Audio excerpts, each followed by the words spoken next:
अस्सलाम वालेकुम व्यूअर्स, मैं एक और एपिसोड के साथ हाजिर हूँ एनर्जी अपडेट को लेके। आपके साथ शेयर करते हैं कुछ जो हॉट टॉपिक्स आजकल जो पाकिस्तान के एनर्जी सेक्टर में चल रहे हैं। सबसे पहले बात करते हैं जो हमारे पेट्रोलियम के एनर्जी मिनिस्टर हैं अली परवेज़ मलिक साहब जो हैं, उन्होंने बात की है कि अब हमने जाना है लोकल एक्सप्लोरेशन की तरफ। गैस की बजाय के हम जो इंपोर्ट कर रहे हैं एलएनजी, उसके बजाय हम लोकल जो है ना वो गैस एक्सप्लोर करेंगे, क्योंकि गैस की डिमांड है वो कम होती जा रही है क्योंकि प्राइसेस बढ़ती जा रही हैं। प्राइसेस इस वजह से बढ़ी हैं क्योंकि डिमांड कम हो रही है, लेकिन डिमांड कम इस वजह से हो रही है क्योंकि प्राइसेस बढ़ी। तो ये एक विशेष सर्कल है जिसमें हम फंसे हुए हैं। इसमें से निकलने का जो उन्होंने तरीका बताया वो यही है कि हम लोकल एक्सप्लोरेशन की तरफ जाएं। अब ये नहीं पता कि अब ये लोकल एक्सप्लोरेशन कितना खर्चा करती है, इसकी वजह से कितना प्राइसेस में चेंज आता है और इसकी वजह से क्या होता है, लेकिन जो इम्पोर्टेड फ्यूल है उससे तो बहुत बेहतर है, क्योंकि इम्पोर्टेड फ्यूल से तो हमारा वैसे ही जो है डॉलर पाकिस्तान से बाहर जाता है, तो उससे बेहतर है कि हम लोकल एक्सप्लोरेशन कर रहे हैं। ये एक तो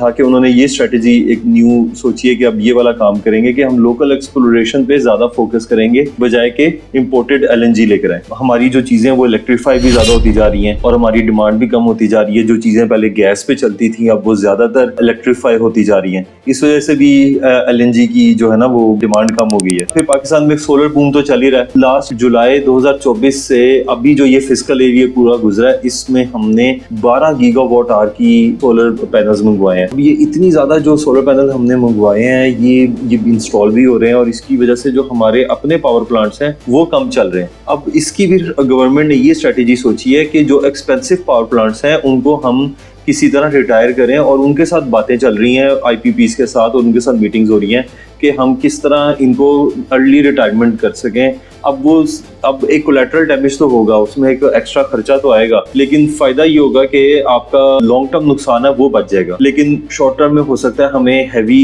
यानी कि ना फाइन जमा करवाने पड़े, बहुत ज्यादा उनको पैसे देने पड़े ताकि वो अर्ली रिटायरमेंट की तरफ जा सकें। यही गवर्नमेंट जिन्होंने आईपीपीज के साथ कॉन्ट्रैक्ट्स किए थे अब उनको रिटायर भी कर रहे हैं। साथ इन्होंने बहुत से सोलर पैनल्स लगाने की भी बात करनी शुरू कर दी है। अभी बलोचिस्तान के साथ कॉन्ट्रैक्ट कर रहे हैं और 28,000 ट्यूबवेल्स को सोलर पैनल्स पे चलाने का प्लान किया। ग्रिड के बजाय सोलर पैनल पे चलेंगे वो। इसके बाद फिर जो नेट मीटरिंग है उसमें भी एक अपडेट है कि उसमें भी प्राइस इन्होंने मजीद अच्छी कर दी है, फेवरेबल कर दी है नेट मीटरिंग वालों के लिए। अब यानी कि एक तरह से गवर्नमेंट और ज्यादा फेवर कर रही है कि लोग अपने घरों पे सोलर लगाएं, हुकूमत को वापस बिजली बेचें। और फिर पता नहीं हुकूमत ने अपने पावर प्लांट्स का क्या करना है, ये कोई स्ट्रेटेजी समझ में नहीं आती। ये क्या बात वो कर रहे हैं, लोगों को कह रहे हैं अपने सोलर पैनल्स लगाओ, और जो हमने पावर प्लांट्स लगाए हैं हम उनको अर्ली रिटायरमेंट करके उनका जो खर्चा वो भी गवर्नमेंट ही उठाएगी। ये सब हमारे टैक्स मनी पे हो रहा है। ये जो हम टैक्स जमा करवाते हैं उस पर ये सब चीजें हो रही हैं। अभी रीस्ट्रक्चरिंग कर रहे हैं जो पावर सेक्टर का जो पूरा डेट है, 1.2 ट्रिलियन पीकेआर की जो है ना वो रीस्ट्रक्चरिंग कर रहे हैं डेट की, ताकि इसको मैनेज कर सकें, इसको कैसे जमा कराना है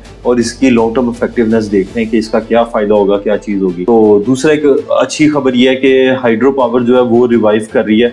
उसकी जो प्रोडक्शन है वो 14% रही है। पिछले 2 डेकेड्स में इतनी प्रोडक्शन नहीं रही जितनी इस साल रही है। अब तो सर्दियां आ रही है, अब तो फिर प्रोडक्शन डाउन जा रही है, लेकिन ये जो जून जुलाई अगस्त गुजरा इसमें अच्छी हमें डैम से हाइड्रो पावर मिली है। ऑब्वियसली पानी बहुत ज्यादा था और रिजर्वोयर तकरीबन फुल थे, फ्लडिंग हुई है इवन यहाँ तक के, लेकिन हमने जनरेशन इलेक्ट्रिसिटी अच्छी कर ली है। वही बात के ऑयल एंड गैस जो है वो देख रहे हैं कि हम लोकल एक्सप्लोरेशन करें, ऑयल की भी गैस की भी। तो OGDCL वगैरह काम कर रही है। एक और जो काम हुआ है वो ये है कि हमने रेयर अर्थ मेटल्स को जो पाकिस्तान में बलूचिस्तान से जो हमने उनको माइन किया है, वो हमने एक पहले ही जो है ना शिपमेंट वो भेजी है अमेरिका अपने रेयर अर्थ मेटल्स को। इसमें लिथियम, निकल, कॉपर और भी बहुत सारे मिनरल्स की ना हमने पहली शिपमेंट भेजी है। अब मसला ये है कि हमारे पास रिफाइनरीज ही नहीं है। हमें वो रॉ मटेरियल जो माइन में से निकलता है, कान में से निकलता है, वो सीधा हम अमेरिका भेज रहे हैं कि वहाँ पर रिफाइन और वहाँ पर हो। हमारे पास यहाँ पर रिफाइनरीज है ही नहीं इन सबको, इन रेयर अर्थ मेटल्स को एक्सट्रैक्ट कर सकें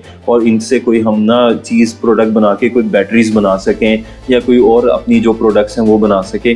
हमें वो रॉ मटेरियल ही बाहर भेजना पड़ रहा है। अब मसला ये है कि ये जो रॉ मटेरियल हम बाहर भेज रहे हैं इसकी वो वैल्यू ही नहीं है जो रिफाइंड मटेरियल की है, या उससे अगर कोई प्रोडक्ट बनाया जाए तो उसमें जो वैल्यू एडिशन है वो पाकिस्तान करता ही नहीं है। सिर्फ हम रॉ मटेरियल निकाल रहे हैं और बाहर भेज। इसका पता नहीं कितना फायदा होगा, लेकिन सोचा ये जा रहा है कि $500 मिलियन जो है ना वो एनुअली ऐड हो सकते हैं हमारे उसमें, जो कि एक बहुत बड़ी अमाउंट नहीं है। गवर्नमेंट कर रही है इस चीज को इस तरह। ये कुछ अपडेट्स थी, बहुत शुक्रिया।